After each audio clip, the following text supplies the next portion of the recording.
Hello students. आज का video 10वीं क्लास के विद्यार्थी जो बोर्ड एग्जाम की तैयारी कर रहे हैं उनके लिए बहुत ही इम्पोर्टेंट होगा। चलिए देखते हैं कुछ महत्वपूर्ण क्वेश्चन को जो जो अक्सर बोर्ड एग्जाम में पूछा जाता है। ये गणित के क्वेश्चन है।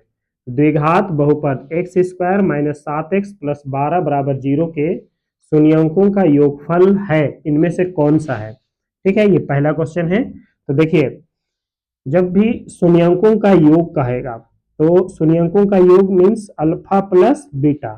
ये अल्फा प्लस बीटा, अल्फा और बीटा ये क्या है, तो शून्यक है इनके। इस द्विघात बहुपद के ये शून्यक हैं और इसके योग यानी कि देखिए बीच में प्लस का साइन दिए, इसी को योग कहते हैं। इनका योगफल का फॉर्मूला होता है माइनस बी बाई ए। अब यहाँ पर देखिए माइनस तो माइनस हो गया, बी क्या चीज होता है, यहाँ पर तीन पद है। देखिए 1 2 3, तो दूसरा पद का पहला पद के गुणांक को ए, दूसरे पद के गुणांक को बी और तीसरे पद को सी कहा जाता है। तो देखिए माइनस तो ये फॉर्मूला वाला माइनस लिख लिए और बी का वैल्यू अभी हम लोग क्या लिखेंगे, -7 बटे ए। ए का वैल्यू तो यहाँ पर एक जो है एक्स स्क्वायर का गुणांक को कहते हैं, वो है 1। तो इस तरह से माइनस माइनस प्लस और ये हो गया 7 बटे में 1 है, इसे लिखने की जरूरत नहीं, यानी कि आप लोगों का आंसर होगा 7 नंबर। तो बी नंबर जिसका आंसर दिया हुआ है 7। ठीक है, आई होप कि ये आप लोगों को समझ में आया होगा। चलिए देखते हैं दूसरा क्वेश्चन। दूसरा नंबर का क्वेश्चन है, समीकरण x माइनस वाई प्लस 9 बराबर 0 और 3x माइनस 2y प्लस 12 बराबर 0 के द्वारा निरूपित रेखाएं। यहाँ जो ग्राफ में अगर हम लोग इस रेखा को बनाएंगे तो वो रेखा कैसा होगा, ये हम लोगों से पूछा जा रहा है। समपाती है, समांतर है, प्रतिच्छेदी है, लंबवत है। आप लंबवत बिल्कुल टिक मत कीजिएगा, इसी तीनों में से एक होगा। चलिए देखते हैं कि ये कैसे जानेंगे कि कौन सा होगा समपाती, समांतर और प्रतिच्छेदी में।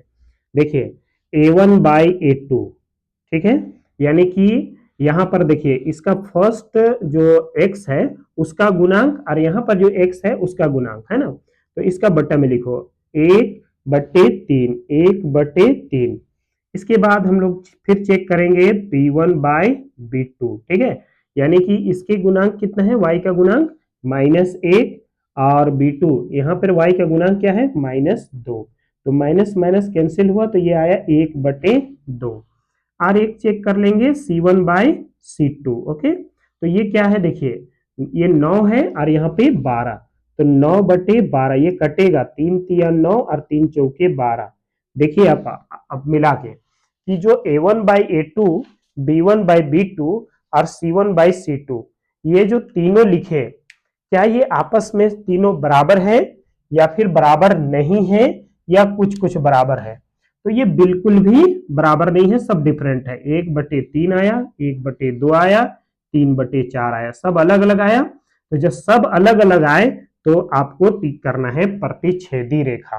ठीक है, ये कैसी रेखा होगी, प्रतिच्छेदी होगी। ठीक है, यानी कि देखिए एक लाइन ऐसे का आया तो दूसरा इसको ऐसे काट दिया, तो ये प्रतिच्छेदी रेखा हुआ। ठीक है, तो आपका जवाब अभी क्या हो गया, सी नंबर। ठीक है, आई होप कि ये भी समझ में आया होगा।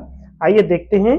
अच्छा हाँ, तीसरा क्वेश्चन में जाने से पहले ये जान लें कि संपाती कब होता, जब तीनों आपस में बराबर हो जाता है, A1 बाई A2 और B1 by B2, C1 by C2, अगर तीनों में आपस में बराबर आ जाता तो संपाती होता। समांतर के लिए क्या शर्त है कि पहला दोनों यानी कि A और B वाला, A1 by A2, B1 by B2 दोनों एक ही आता, लेकिन ये C1 बाई C2 डिफरेंट हो जाता, अलग होता। तो ऐसे कंडीशन में लिखते समांतर है। तो अभी चूंकि तीनों बराबर नहीं है, हम इसका जवाब लिखेंगे प्रतिच्छेदी है। ठीक है, आइए तीसरे क्वेश्चन पे ध्यान देते हैं। क्वेश्चन है, समीकरण युग्म 2x प्लस वाई बराबर 6 और 5x माइनस वाई बराबर 1 का हल है। इसको हल करने से है ना, ये इसमें से कौन होगा जो इनका हल है, यानी कि करेक्ट आंसर आएगा। ठीक है, करेक्ट आंसर है। देखिए इसमें क्या करना है आपको कि ये जो ऑब्जेक्टिव वाला है मल्टीपल चॉइस क्वेश्चन, 4 में से एक चुनने वाला, वो एकदम हल्का ही क्वेश्चन दिया हुआ रहता है। तो आप देखिएगा या तो x वाला या तो y वाला दोनों बराबर जरूर मिलेगा। जैसे कि यहाँ पर y और यहाँ पर y का गुणांक -1 और यहाँ y का गुणांक +1, यानी कि अगर हम इन दोनों समीकरण को जोड़ते हैं, इन दोनों समीकरण को जोड़ते हैं तो ये y और y विलुप्त हो जाएगा, कट जाएगा, तो आसानी से आंसर हम x निकाल लेंगे। चलिए आइए करते हैं, दोनों को जोड़ते हैं। ठीक है, चूंकि ये ऑब्जेक्टिव है, हमें जितना जल्दी हो सके आंसर ढूंढना है, इसलिए हम लोग लिखेंगे नहीं कि समीकरण पहला दूसरा को जोड़ने से, ऐसे लिखने की कोई जरूरत नहीं है। तो हम समझ गए कि हमको जोड़ना है, तो चलिए जोड़ते हैं। 2x और 5x टोटल हो गया 7x, और ये प्लस वाई और माइनस वाई को जोड़ने से क्या होगा, जीरो, क्योंकि ये प्लस वाई है ये माइनस वाई है, तो जीरो हो गया। उसके बाद इक्वल के बाद में जो 6 है और x है, तो दोनों को जोड़ेंगे तो 7। इस तरह से x बराबर 7/7, ये जो है जब दूसरे साइड में आएगा तो बटे में ही आएगा, 7/7। आंसर कितना आ गया, 1। 7 एका 7, 7 एका 7, है ना, 1 आया। तो देखिए x का मान 1 आया, यहाँ पर x का मान 4 है, यहाँ पर भी x का मान 4, तो ये दोनों तो बिल्कुल ही नहीं होगा। अब यहाँ पे देखते हैं x का मान 1, यहाँ x का मान 1, यानी कि हमें y ढूंढना ही पड़ेगा, अदरवाइज हमें y का वैल्यू यहाँ पर देखिए अलग अलग दिया हुआ है, यहाँ 4 है यहाँ 8 है, पता नहीं कौन सा आंसर है। तो इसको जानने के लिए आइए हम क्या करेंगे, x का जो मान आया है 1, इसमें हम पुट करेंगे, x का मान यहाँ पे रखेंगे। ठीक है, तो x का मान कितना रखना है, 1 रखना है, तो 2 1 का 2 हो जाएगा, प्लस y को y लिखिए, बराबर के बाद 6 लिखिए, तो y बराबर क्या हो जाएगा बताइए, 6, और ये प्लस 2 जो उधर जाएगा ना तो -2। अब बताइए आंसर कितना, y बराबर 4। ठीक है, y बराबर 6 से 2 घटाने से 4, तो आपका करेक्ट आंसर है बी। ठीक है, आई होप कि आपको तीसरा मैथ्स भी समझ में आ गया होगा। आइए अब हम लोग आते हैं चौथे मैथ्स पर। चौथे नंबर पे क्वेश्चन है, p के किन मानों के लिए, p के किन मानों के लिए समीकरण युग्म x प्लस वाई माइनस 4 बराबर 0 और 2x plus P Y minus 3 बराबर 0 का एक अद्वितीय हल है। अद्वितीय हल होने के लिए p का मान क्या होना चाहिए, यानी कि यहाँ पर कोई नंबर होना चाहिए। ठीक है, तो वो नंबर हम लोगों को अभी ढूंढना है, p का मान, p के किन मान के लिए। ठीक है, इसका जवाब देखिए, ऐसे क्वेश्चन विद्यार्थी को थोड़ा सा प्रॉब्लम करता है। देखिए आसान है, बहुत आसान है, बनाएंगे कैसे। अद्वितीय हल होने के लिए क्या शर्त है कि a1/a2 not equals to b1/b2। ठीक है, अद्वितीय हल होने के लिए, और यहाँ पर नॉट इक्वल्स टू c1/c2 भी, बट उसकी जरूरत नहीं है, बस इतना से हमारा आंसर निकल जाएगा। ठीक है, तो चलिए अभी हम लोग इसको सॉल्व करते हैं। कैसे, a1/a2 मीन्स यहाँ देखिए x का यहाँ पे गुणांक क्या है, 1 है, तो 1 बटे यहाँ पर देखिए 2। ठीक है, x वाला दोनों को लिखना है ना, x का गुणांक यहाँ पर फर्स्ट वाला को फर्स्ट में लिखना है, सेकंड वाला को सेकंड में लिखना है। इसके बाद नॉट इक्वल का साइन देना है, और अब y का गुणांक हो, तो y का गुणांक यहाँ पर 1 है, और यहाँ y का गुणांक में p है। ठीक है, अब इसको आप क्रॉस मल्टीप्लाई कर दीजिए, आपका आंसर आ जाएगा, p1 जा p, यानी कि p 1 का p, और यहाँ 2 1 का 2। ठीक है, तो इस तरह से ये p नॉट इक्वल टू 2 है ना, यानी कि p 2 के बराबर नहीं है, ऐसा किसमें है, देखिए आपको सेकंड में मिला, b में ना, ये b, p 2 के बराबर नहीं है। ठीक है, चलिए आपको ये आंसर मिल गया होगा। आइए अब हम लोग जाते हैं पांचवा नंबर का क्वेश्चन। जितने भी इंपॉर्टेंट क्वेश्चन है वही हम लोग ले रहे हैं। ठीक है, अगर यही सेम टू सेम ना आए, लेकिन ऐसे ही क्वेश्चन आएगा, आप सॉल्व कर लीजिएगा। पांचवा नंबर का क्वेश्चन है, निम्नांकित में से कौन द्विघात समीकरण है, यानी कि अभी आपके पास 4 ऑप्शन है और आपको चेक करना है कि इसमें द्विघात समीकरण कौन सा है। अगर आप सबको सॉल्व करके और चेक कीजिएगा तो आपको काफी समय लग जाएगा। आपको क्या करना है, देखिए ध्यान से, x माइनस 3 का होल स्क्वायर, तो ये a माइनस बी का होल स्क्वायर के फॉर्म में लिखेंगे हम, तो एक्स स्क्वायर आएगा, a स्क्वायर, यानी कि a में कौन है, x है ना, तो एक्स स्क्वायर यहाँ पे आएगा और यहाँ पर भी एक्स स्क्वायर है, तो दोनों एक्स स्क्वायर कट जाएगा। ठीक है, तो ये द्विघात समीकरण नहीं रह जाएगा। ठीक है, अब आगे यहाँ पर देखते हैं, यहाँ पर भी a प्लस बी का होल स्क्वायर में आएगा।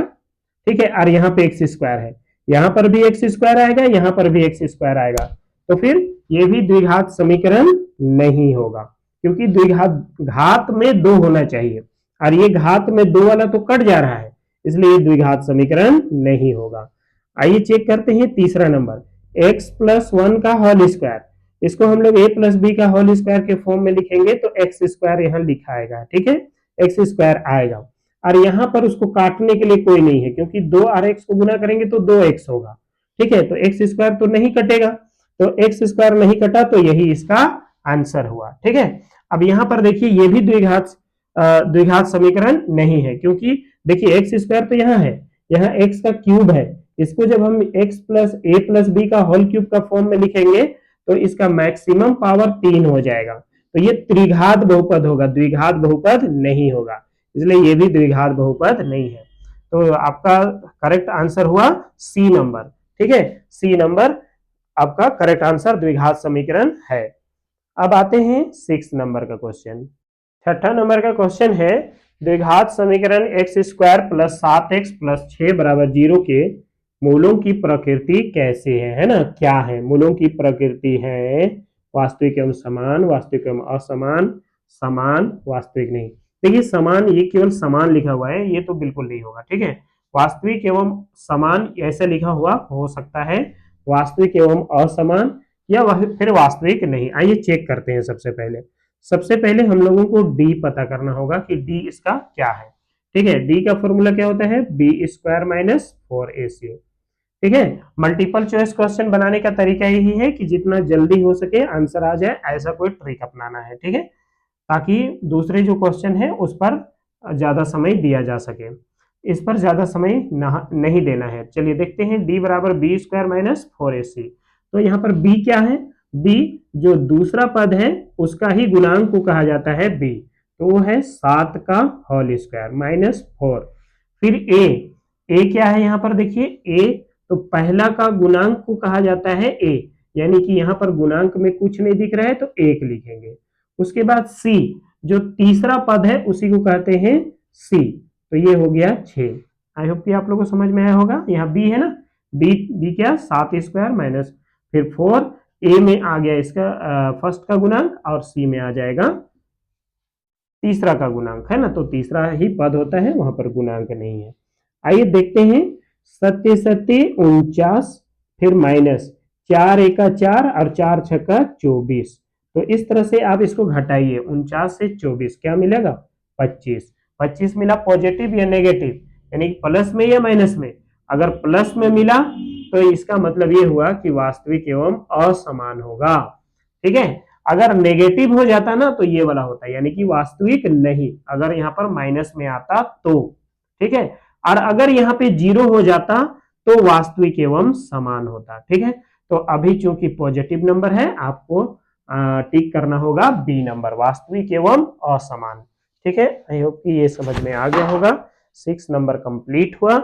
अब हम लोग 7 नंबर यानी कि 7वां क्वेश्चन पर ध्यान देंगे। सभी इंपॉर्टेंट क्वेश्चन है, 7वां नंबर भी इंपॉर्टेंट क्वेश्चन भी, ऐसे ही क्वेश्चन बोर्ड एग्जाम में पूछा जाता है, ठीक है, आप लोग आराम से बना लीजिएगा अगर आप इसको समझे रहेंगे तो।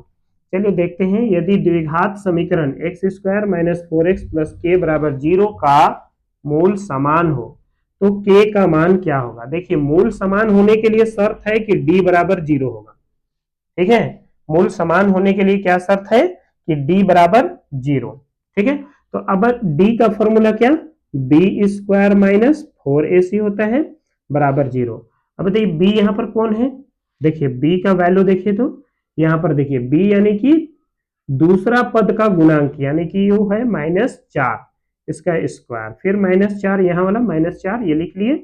उसके बाद ए के प्लेस पे, ए की जगह पे हम क्या लिखेंगे, पहला पद का गुणांक, वो क्या है 1 है, ठीक है। उसी तरह से फिर सी यहाँ पर आया तो सी के जगह पे क्या लिखेंगे हम, के, यहाँ तीसरा पद में के है, तीसरा पद को ही कहा जाता है सी। इसके बाद बराबर 0। चलिए यहीं पे आगे बढ़ाते हैं, 4 चौका 16, ठीक है, माइनस 4 एका 4 और के कितना हो जाएगा 4 के, ठीक है, बराबर 0। अब बताइए 16 माइनस 4 के बराबर 0, तो इसको हम क्या लिखेंगे, सिर्फ लिखेंगे -4 के, तो ये 16 उधर जाएगा ना तो -16 लिखाएगा, ठीक है। इस तरह से अब यहां पर देखेंगे तो माइनस और माइनस कट गया, 4 चौका 16, 4 एका 4, 4 चौके 16, तो के बराबर क्या आया बताइए 4, तो इसका आंसर हो जाएगा सी नंबर। ठीक है, आई होप कि ये 7 नंबर भी आप लोगों को समझ में आया होगा। ठीक है, चलिए अब हम लोग क्वेश्चन नंबर 8 में पर ध्यान देते हैं। क्वेश्चन नंबर 8 है एक एपी। ठीक है, एपी से क्वेश्चन है, एपी से क्वेश्चन पूछता ही है। तो एपी क्या है, 24, 21, 18 डॉट डॉट डॉट का सार्वंतर क्या है। देखिए इसका जवाब क्या होगा, आपको यहाँ पे कॉपी पेन उठाने की जरूरत नहीं पड़ेगी, आसानी से बनेगा। 24 है, उसके बाद ये 21, तो कितना कम हुआ यहाँ पर आप देखिए, क्योंकि ये 24 है तो 21 हुआ, यानी कि कम हुआ। कितना कम हुआ, तो 3 कम हुआ। ठीक है, तो कम हुआ इसलिए माइनस में आएगा इसका आंसर। ठीक है, जैसे 24 3 27 होता, अगर यहाँ 27 यानी कि 3 बढ़ा, तो आपका जवाब यहाँ पर ए होना चाहिए होता। ठीक है, अगर बढ़ता तो यहाँ पर घटा है, इसलिए घटाव का साइन जरूरी है। ठीक है, और कितना घटा है, तो 3 घटा है, तो ये आपका करेक्ट आंसर में डी। ये 8वें नंबर का क्वेश्चन भी बहुत आसान लगा होगा। आइए 9th नंबर का क्वेश्चन को देखते हैं। 9th नंबर 9वां नंबर का क्वेश्चन भी एपी से ही रिलेटेड है। ठीक है, एपी ही है। तो एपी 2 7 12 डॉट डॉट डॉट का 10वां पद क्या है। देखिए ये पहला पद हुआ, ये दूसरा, ये तीसरा, इसी तरह से चौथा पांचवा होते हुए ये 10वां नंबर का जो पद होगा वो क्या होगा।